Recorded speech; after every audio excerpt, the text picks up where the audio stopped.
this toxic masculinity shit, it's real, but what real toxic masculinity is, in my opinion, is that super fucking high ego, alpha driven bullshit where you have to yell and scream, and those are the same guys that break down and can't control their emotions, can't make the right decisions, are overwhelmed with anxiety. I can't do this fucking thing.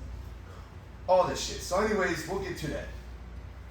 Alright, today's topic as we move forward is going to be more on relationships, and then we'll touch a little bit on finance too. But I want to talk to you guys about this bicep surgery. Bro, this fucking shit. Boy, alright. So I go to Orlando. Bro, you were there the whole time. We go to Orlando for this bicep surgery on Tuesday. And all is well. Checked out, good, got my blood work done, cleared for the surgery. Show up to the surgery center, 6 a.m. They tell Alberto, us, he needs to come back at 9:30 to pick me up. So, next thing you know, I wake up, it's 12:30. And I wake up with my arm on fucking fire, guys. On fire. I come out of that anesthesia and it literally feels like someone put gasoline and lit a fucking lighter to my arm. It is screaming. That's how I woke up. So, they run in, nurses come in, they drop fentanyl on my IV. Doesn't touch it. Morphine.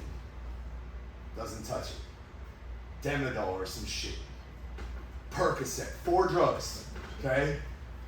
So now it's 2 p.m. And I go, you're leaning on the water. And I go, I put that back in there. And it's finally, the shit is numb, but I'm fucking numb too. And I'm like, I can't even walk, dude. They had to put me in a wheelchair and wheel my ass out to the Jeep. Right, 2 of the nurses, I don't remember this shit. 2 of the nurses came. I really don't remember any of this, guys. Alberto's telling me this is what happened. Picked me up into the Jeep. Went to the hotel. I'm fucking bowing out. I'm all fucked up. So, long story short, it's supposed to be 9:30. Ends up being 12:30. 6 hours. It's supposed to be a 2-hour surgery. Okay? They go in. I'm all fucked up. There's way more shit. There's multiple tears, years of damage that I've never addressed. All this shit going on. Debridement they have to clean out. And in the post-op report, like, this is no bullshit, which kind of hits my ego a little bit, makes me feel good. In the fucking post-op report, the doctor goes, patient has excessive amounts of muscle tissue. and we needed more time to cut through to get to the bone and all this shit. Like, yeah, so that was pretty cool. All right. So anyways, they ended up having to drill an 8mm hole into my fucking forearm bone. All the way through, go in, grab my bicep tendon, pull my tendon down back into place, pull it through the bone, anchor it and attach it with a little button right here, right? And then come back up and anchor it to my bicep muscle here. So now that's it, we're good. So surgery's done. I go to the hotel, I fucking knock out, right? I'm fucking basically unconscious, walking, stumbling. Get to the hotel, Alberto helps me, he's fucking basically carrying me, and I don't know how the hell you did that. Hard, it was fucking hard. So I don't even remember walking. I don't remember walking. I was so fucked up. So, get to the bed, I passed out, fully fucking clothed, right? But I remember unbuckling this little thing. So my sling, this sling right here, had a little thing to go around the waist, and I had to unbuckle it to lay down. So then I got up, and I'm fucking, like 4 hours later, it's like 6 o'clock now. I'm all fucked up, delirious. This buckle's hanging off me. I go to grab the buckle and clip it, and I hear pop. I literally heard a fucking pop. Like that. Yeah, just like that. Like in the bathroom, I heard it. I looked at her, I said, oh fuck. He goes, what? I'm like, dude, I think I just fucked this whole thing up. Like, oh my God. Like fucking A, bro. call the doctor. The doctor's in his fucking car on the way home. All right. This is amazing because this is not normal shit. But in hindsight, whatever, we'll get to that. The doctor's in his car on the way home. I call him. He goes, "What happened?" I tell him what happened. He goes, "All right, meet me at the surgery center. I'll turn around." The doctor fucking turned around. It's 8 o'clock at night now. Right? We're in the parking lot. Dark parking lot. Meet him like a fucking drug deal. Me and his doctor outside the surgery center. We get out, pull up next to him. We're not even in the parking lot, like next to each other. He gets out, looks at my arm. He's like, "Come on." Calls his nurse. Nurse comes up from the other car. She's sitting in her car waiting. They open the fucking doors. We go in the room. He takes my bandage off and then starts fucking molesting my arm. Bro, this is 6 hours post-op. And he's like whipping into my fucking bicep and my forearm and turning my hand. Dude, you want to talk about a test? You want to talk about pain? Holy shit. That was the most pain I've ever felt in my entire life, guys. The way that, like, this is 6 hours post-op. He drilled through my fucking bone. But yeah, that's been the week for me, guys. We're on the road to recovery. March 17th, I go back for a checkup. We should be good to go. I'll get a little range of motion brace and start working range of motion shit. They say 4 to 5 months, but I'm thinking like 4 to 5 weeks, really. As soon as I get the 100% clearance for physical therapy, I'm going aggressive on that bitch. Like, we're healed, I'm going. So we're still good for that 225 pro competition, man. Curl competition? I'm not doing no curl competition, bro. I'm not doing no curl competition. Was there from jump rope competition? Jump rope competition? Yeah, maybe. Fuck you, bro. Fuck off. Did you say like you got? So for anyone who doesn't know, what did me in on this bicep was a fucking jump rope. No, that's a very competitive sport. Very intense. Bro, it was intense. Oh yeah, 100%. It was intense, bro. Alright, so let's get to the topic of today's men's talk. Alright? Now we're dealing with my personal bullshit. So, let's get to the point of today's men's talk. Relationships. Eros, what's up? What's going on? So yeah, I recently just got out of a 3-year relationship. You just got out of one. Yeah, well, we had like a little break for like a couple months, like 6 months, and then we got back with each other in like October before that. So yeah, I don't know, it was just really toxic and fucking up like mental health, and I don't know. How recent was the breakup? Oh, like 2 weeks ago. Or yeah, 2 weeks ago.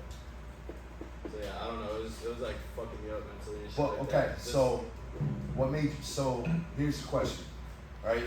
You dated this shit, obviously. Yeah. You fell in love with her, right? You dated her for 2 years, care about her, Yeah. you're emotionally invested, and then shit gets toxic, right? Then you broke up. Yeah. Why? What happened?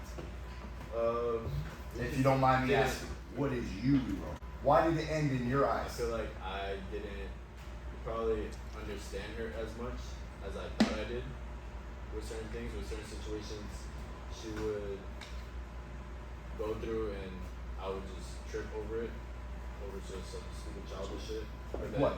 Like what? I don't know off the top of my head. It's just like I just get mad over Like jealous shit? in a way, yeah. Like guys? Instagram shit? Social media? Likes? Yeah. People liking her shit, her liking other No, pictures? but she was just trying to be like, she's trying to be like big on social media and shit. So she's Oh, trying to, there like, you, do so that. that's it. Yeah, That's it. Yeah. I just nailed it, right? yeah. Okay, But- so that was hard for you. I mean, I had to accept it. I didn't like. I got to like. No, you don't have to accept Yeah. shit. First of Yeah. all, Okay. you don't have to accept shit. All right, if Yeah. you're not comfortable with that, that's somebody you don't need to be with. Yeah. Period.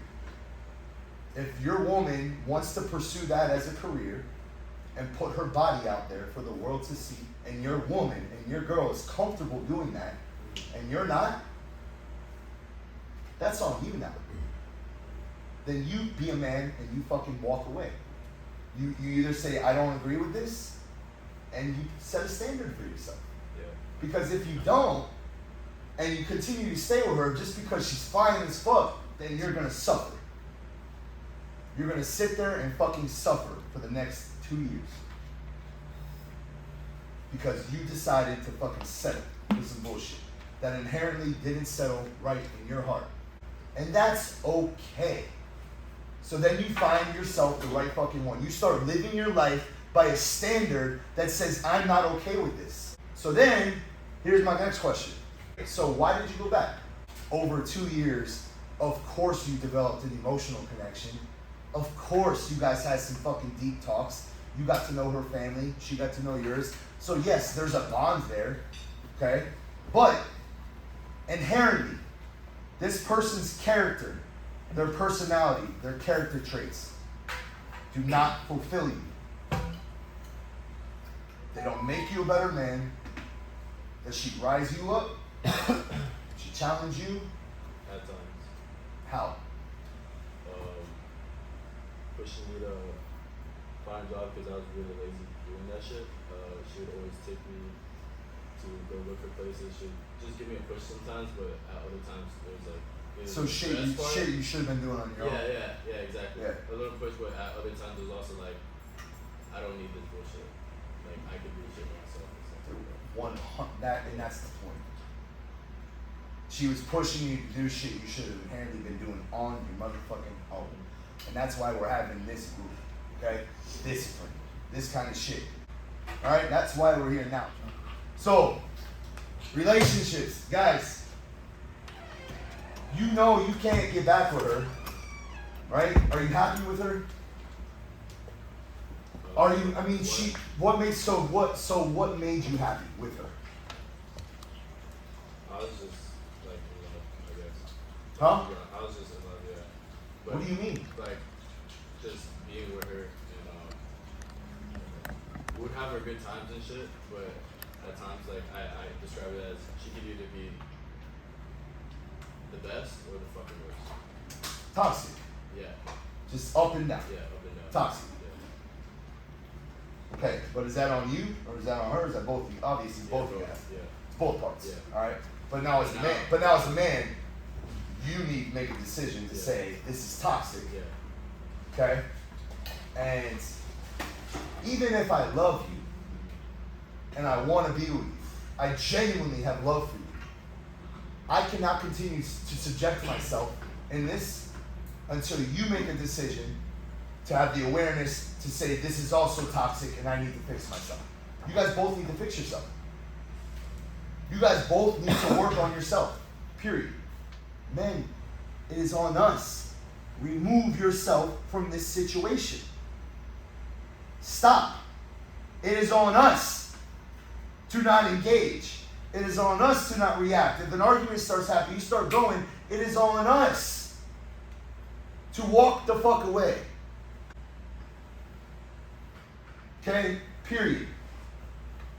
Like, this is what it's about. So, at the end of the day, right now, you're at a point with this chick. Obviously, 2.5 years, 3 years, on and off, you fucking care about her. You're emotionally invested. You love this girl. But you guys are toxic. So, what needs to be addressed is that. And if this is really how you feel, as a man, you go to her, and that's exactly what you say to her. You send her a voice memo, you send her a text, whatever it is. I would call her, voice memo her, and tell her, and say, listen, what's her name? Huh? Paula? Paola. Paola? Yeah. Paola. Paola. Where's she from? Colombia? Yeah. Oh, she got a bad That's the issue right Paola, there. we respect you, girl. My bad. Eros loves you, obviously. All right, but I'm gonna tell Paola. Paola, right? Yeah. You guys are toxic as fuck. Eros loves you. He cares about you. But you guys need to figure some shit out on your own for a little bit. Ready? Amen on 3. 1, 2, 3. Amen. Good shit, boys. Good shit.